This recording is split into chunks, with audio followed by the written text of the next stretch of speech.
سرکار علیہ السلام فرماتے ہیں ہر بال کے نیچے جنابت ہے، ہر بال کے نیچے جنابت ہے۔ اس سے مراد یہ ہے کہ جسم کا ایک بال برابر بھی آپ نے نہیں چھوڑنا۔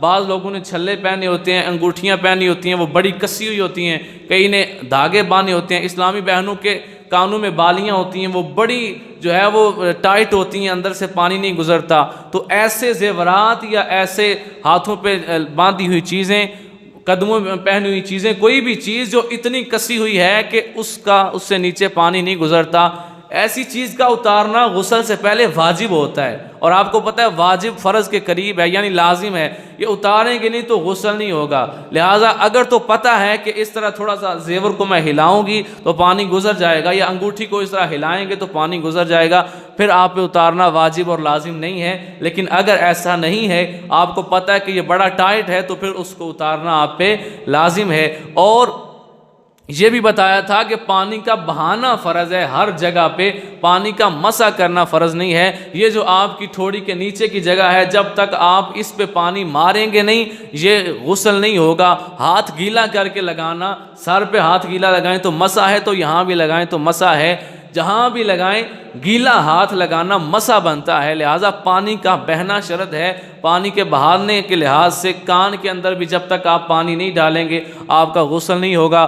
مرد اور عورت کے جو اعضاء لٹک رہے ہیں ان کو اٹھا کر جب تک پانی نہیں ڈالیں گے پانی نہیں پہنچے گا، غسل نہیں ہوگا۔ ناف کے اندر جب تک پانی نہیں آپ پھینکیں گے پکڑ کر چلو بھر کر، تب تک غسل نہیں ہوگا۔ کان کی یہ جو جگہ ہوتی ہے، یہ تھوڑی سی ایک جو ہے گوشت علیحدہ ہوا ہوتا ہے، اس کے اندر بھی جب تک پانی آپ نہیں ڈالیں گے آپ کا غسل نہیں ہوگا۔ اور یہ بھی سن لیں، بعض لوگ معاذ اللہ جب ایسی باتیں ہم سناتے ہیں، ہم تو شریعت کا جو ہے وہ قانون بتا رہے ہیں، کتابیں سامنے رکھی ہوئی ہیں، کوئی اگر کہے گا تو بتا دیں گے۔ لوگ کہتے ہیں انی ڈاڑھی انہوں نے شریعت کار چڑھی ہے، کاش ایسا ہوتا کہ بندے پہ غسل فرض نہ ہوتا۔ تو یہ جملہ بہت خطرناک جملہ ہے۔ یہ عرب کی ایک کتاب ہے، عربی، اس کے ترجمے کے اندر یہ بات لکھی ہے کہ ایک مسلمان تھا اور بہت بڑا عالم تھا، وہ دنیا سے گیا تو عرصے کے بعد، اب عرب کے اندر آج بھی رواج ہے کہ ایک قبر کے اندر کئی مردے دفنا دیتے ہیں، تو کچھ عرصے کے بعد انہوں نے اس کی قبر کو کھودا تاکہ ایک اور وہاں پہ میت دفن کر لیں۔ جب قبر کو کھودا تو وہاں پہ اس مسلمان بندے کی بجائے ایک عورت کی لاش تھی۔ تو کچھ عرصے کے بعد حج کا موسم آیا تو یہ بات حج کے دوران پھیلی کہ دفنایا ہم نے مسلمان بندہ تھا، وہاں سے نکلی عورت کی لاش ہے۔ تو ایک بندہ یورپ کے کسی ملک سے آیا تھا، انہوں نے کہا کہ وہاں ہمارے ملک میں ایسا ہوا ہے کہ عیسائی ماں باپ کی بیٹی تھی، اس کو دفنایا ہے، کچھ عرصے کے بعد قبر کھودی ہے تو وہاں وہ عورت نہیں ہے، وہاں پہ ایک مرد ہے۔ اب ایک بندہ ادھر سے گیا، اس نے دیکھا، ایک ادھر سے گیا، یعنی پتہ کیا چلا کہ مرد مسلمان دفنایا مسلمانوں کے قبرستان میں تھا، پہنچ گیا عیسائیوں کے قبرستان میں۔ عورت عیسائی قبرستان میں دفنائی گئی، پہنچ گئی مرد مسلمان کی جگہ قبر کے اندر۔ تو جب تحقیق کی گئی تو اس مرد مسلمان کی بیوی سے جا کے پوچھا اس نے ایسا کیا عمل کیا تھا جو ایسا ہوا۔ جو عورت تھی اس کے والدین سے جا کے پوچھا اس نے کیا عمل کیا تھا۔ عورت کے والدین کہتے ہم عیسائی ہیں، اس نے زبردستی اسلام قبول کر لیا تھا، اور جب مر گئی تو ہم چونکہ عیسائی تھے ہم نے عیسائیوں کے قبرستان میں دفن کر دیا۔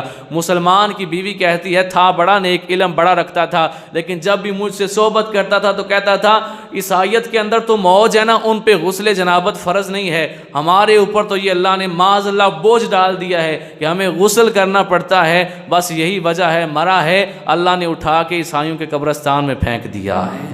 تو لہٰذا ان الفاظ کے بولنے سے پہلے ہم تھوڑی سی احتیاط کیا کریں کہ اللہ تعالیٰ نے جو ہم پہ فرض قرار دیے ہیں، جو قانون ہم پہ لازم ہیں، اب ہمارے اعتراض کرنے سے وہ ختم تو ہو نہیں سکتے، تو بہتر یہی ہے کہ اس کی رضا میں راضی رہا جائے۔ اللہ کہتا ہے ابن آدم ایک تیری چاہت ہے ایک میری چاہت ہے، اگر تو وہ کرنا چاہے جو تیری چاہت ہے تو میں تجھے تھکا دوں گا اس میں جو تیری چاہت ہے، اگر تو اس کو مان لے جو میری چاہت ہے میں تجھے وہ بھی عطا کر دوں گا جو تیری چاہت ہے۔ اللہ کریم ہم سب کو اسلام کی عزت کرنے کی توفیق عطا فرمائے۔